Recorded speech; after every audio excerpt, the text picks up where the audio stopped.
ఎంత పెద్ద భూ కుంభకోణం అంటే ఇవాళ రేవంత్ రెడ్డి ప్రభుత్వం తెరలేపింది సామాన్యమైన భూ కుంభకోణం కాదు. ఒకటి కాదు, రెండు కాదు. హైదరాబాద్లో చాలా చాలా పెద్ద ఎత్తున మన దగ్గర పారిశ్రామిక వాడలు ఉన్నాయి.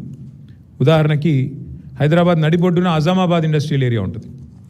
పక్కనే బాలానగర్, కుకట్పల్లి, జీడిమెట్ల, నాచారం, మల్లాపూర్, ఇంకా చాలా ఉన్నాయి. చుట్టూ పారిశ్రామిక వాడలు హైదరాబాద్లో ఓఆర్ఆర్ లోపల బోలెడు ఉన్నాయి. ఎక్కడ కూడా ఇవాళ మార్కెట్లో మీరు చూసినట్టయితే అక్కడ ఎకరం 40-50 కోట్లకు తక్కువ ఎక్కడ ఉండదు. గజాల లెక్కనే ఉంది, ఎకరం లెక్క కూడా లేదు. గజాల చొప్పున 2 లక్షలు, 1,00,000-1,50,000 గజానికి ఈ స్థాయిలోనే ఉంటుంది. ఇవాళ అట్లాంటి భూముల్లో రేవంత్ రెడ్డి ప్రభుత్వం తెరలేపిన కుంభకోణం ఎంత పెద్దది అంటే దాదాపు 9,200 పైచిలుకు ఎకరాలు, దాదాపు 9,300 ఎకరాల భూమి హైదరాబాద్లో. అంటే మీరు సగటున 40 కోట్లు వేసుకున్న ఎకరానికి దగ్గర 4 లక్షల కోట్లు, దగ్గర అంటే 3.5 లక్షల కోట్ల నుంచి 4 లక్షల కోట్ల మధ్యన మార్కెట్ వాల్యూ ప్రకారం. లేదు 50 కోట్లు వేసుకున్నారనుకో సగటున దగ్గర 5 లక్షల కోట్ల విలువ చేసే ఆస్తిని, అందులో మరి ఇవాళ ఆయన అనుయాయులకు, ఆయన వందిమాగదులకు, ఆయన బామ్మర్దులకు, ఆయన తమ్ముళ్లకు, ఆయన చుట్టూ ఉండే బ్రోకర్లకు ఇవాళ ఒప్పందాలు కుదిరించి ఒక అతిపెద్ద భూ కుంభకోణానికి రేవంత్ రెడ్డి ప్రభుత్వం మొన్న జరిగిన కేబినెట్ సమావేశంలో తెరలేపింది. ఇది నేనేదో ఊరికే ఆషామాషిగా ఆరోపణలు చేయట్లేదు. ఎక్కడెక్కడ విలువైన భూములు ఉన్నాయో ఇవాళ హైదరాబాద్ చుట్టూ అక్కడ రేవంత్ రెడ్డి ముఠా వాలిపోయింది. మొన్న కొండా సురేఖ గారి ఉదంతమే దానికి ఒక క్లాసిక్ ఎగ్జాంపుల్. కొండా సురేఖ గారి కుమార్తె ఆ రోజు కొన్ని ఆరోపణలు చేసింది నిర్దిష్టంగా. మిగతా ఆరోపణలు పక్కన పెడితే ఒక స్పష్టమైన ఆరోపణ ఆ రోజు చేసింది అమ్మాయి. మంచిరేవులలో ఒక భూమి ఉంది, ఆ భూమిలో రేవంత్ రెడ్డి గారి బ్రదర్ కన్నుబడ్డది.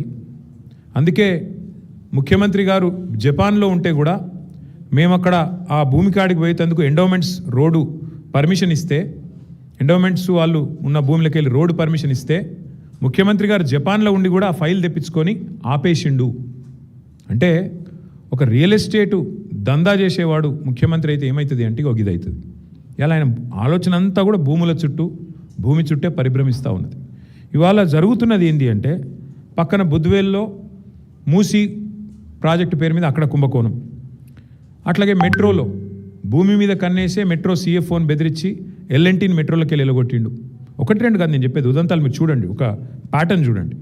సెంట్రల్ యూనివర్సిటీ భూముల మీద కన్నేసి అక్కడ విద్యార్థుల మీద అక్కడ అసలు మొత్తం బుల్డోజర్లతో అర్ధరాత్రి పోయి మొత్తం 400 ఎకరాల మీద కన్నేసి అక్కడ అరాచకం చేసిండు. అప్పుడు సుప్రీంకోర్టు ఆపింది.